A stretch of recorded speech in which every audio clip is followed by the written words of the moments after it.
Dimanche dernier, Mathieu Van Der Poel a gagné la 21e étape du Tour de France, s'imposant devant son coéquipier Jasper Philipsen. Et on va débriefer tout ça dans cet épisode de Sport Cycling. Mathieu Van Der Poel a pu gagner cette 21e étape juste devant l'arrivée des sprinters. Ça s'est imposé sur la ligne. Pour vous dire, j'ai même eu légèrement le doute sur le fait qu'il gagne. Mais sinon, ça aurait été son coéquipier Jasper Philipsen qui aurait gagné. Donc Mathieu Van Der Poel a réussi à tenir les attaques de Tadej Pogačar et a même tenté d'attaquer. Malheureusement, Pogačar n'a pas explosé par rapport à Wout van Aert l'année dernière. Mais voilà, c'est une très belle étape. Il y a beaucoup de choses à dire. Donc voilà, notamment cette victoire de Mathieu Van Der Poel. On le savait, Mathieu Van Der Poel est très fort sur cette étape. Mais il a quand même pas réussi à faire péter Pogačar. Et ça, c'est quand même quelque chose d'exceptionnel.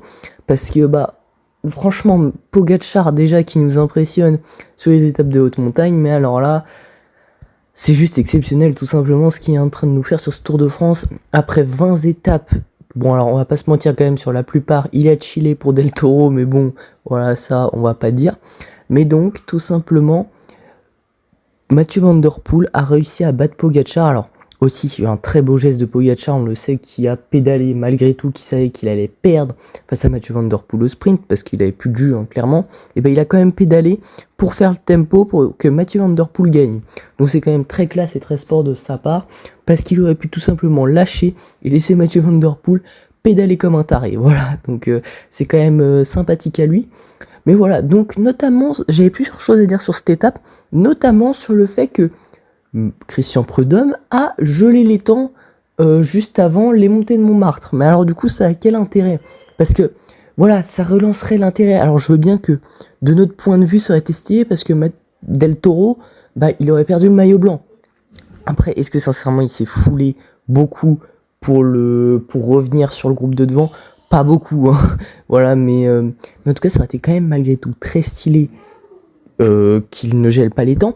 Et ça, quand même, c'est quand même dommage, je trouve, dans le sens où, pourquoi faire une 21e étape qu'on sait qui va être de plus en plus présente lors des prochaines années et qui donc va être de plus en plus fréquente, et pourquoi faire une étape comme ça pour remplacer une étape légendaire pour les sprinters pour finalement geler les temps à chaque fois. Alors je veux bien qu'il y ait ce truc de voilà, ceux qui veulent la jouer, ils la jouent, et ceux qui veulent pas la jouer, ils la jouent pas, parce que c'est, on va pas se mentir, c'est une sorte de classique ce qu'ils sont en train de faire. Mais imaginons que pour le maillot jaune, il y ait une bataille, ce serait intéressant pour voir, parce qu'au moins là, il y aurait vraiment une bataille pour le coup, parce que, je veux dire, excusez-moi, mais quand même les trois quarts, on va pas se mentir que ils ont abandonné. Voilà, genre ils étaient en mode, finalement. Les temps sont joués, donc ça sert à rien. On l'a vu typiquement avec Lenny Martinez qui était prêt à faire la bataille et qui finalement son équipe lui ont dit non, du coup tu as aidé tes potes, tu as complètement explosé, on s'en fiche, vu que les temps sont gelés. Je trouve ça dommage parce que ça aurait donné une étape super intéressante où potentiellement Del Toro aurait essayé peut-être aussi de un peu plus remonter. Et voilà, mais par exemple, avec l'exemple du maillot jaune, ça aurait été extrêmement intéressant. Et ça, malheureusement, c'est incompréhensible qu'ils aient fait cette étape-là, tout ça pour geler les temps. C'est ça que je veux dire, c'est que pourquoi modifier le truc en disant que la 21e étape, c'est un peu une étape d'exhibition, quoi. Genre, c'est-à-dire que, genre vraiment, quand on voit les matchs de tennis de avant ou avec les entraînements, tu te dis, c'est un peu comme ça, quoi. Genre, on dirait une étape où ils en ont un peu rien à foutre. Et bien évidemment qu'il y en aura qui diront, ils ont déjà 20 courses avant à faire. Oui, mais écoutez, avant ils en avaient 21 et ils disaient rien. Et malheureusement, alors oui, c'est peut-être ingrat de dire ça comme ça et de dire que, ouais, il faut rien. Non, c'est pas ce que je suis en train de dire. Je dis juste que si tu fais le tour, c'est que t'es capable de tenir 21 étapes à bloc. Et ça, malheureusement, je pense que ça aurait été très simple parce que on l'a vu, Tadej Pogačar, est-ce que peut-être il n'aurait pas pu jouer le coup en voulant partir dès la deuxième montée et en étant à bloc tout le long pour essayer de distancer. Ça, c'est une question qu'on ne sait jamais. Après, voilà, avec 7 minutes d'avance, bien évidemment que peut-être qu'il aurait joué comme pareil, parce que en soi, en vrai de vrai, il n'y a pas trop de changements, quoi. Genre, 7 minutes, il y a 7 minutes ou 9 minutes, franchement, c'est la même chose, quoi. Donc, Voilà, peut-être c'est pas le meilleur exemple, mais en tout cas, voilà, je trouvais ça dommage, ça c'est un point que j'aimerais soulever. Mais donc, pour en revenir un petit peu à la victoire de Mathieu Van Der Poel, elle est extrêmement belle dans le sens où, bah, en fait, c'est vraiment, il y a quelque chose d'attachant à chaque fois dans les victoires de Mathieu Van Der Poel, dans le sens où elles sont jamais, entre guillemets, faciles. C'est-à-dire qu'à chaque fois, c'est sur des étapes difficiles, ou alors de manière difficile, parce que là, il a eu chaud quand même, hein, on l'a vu. Philipsen, il était peut-être, je sais même pas s'il était à une seconde, hein. Donc voilà, c'est quand même chaud.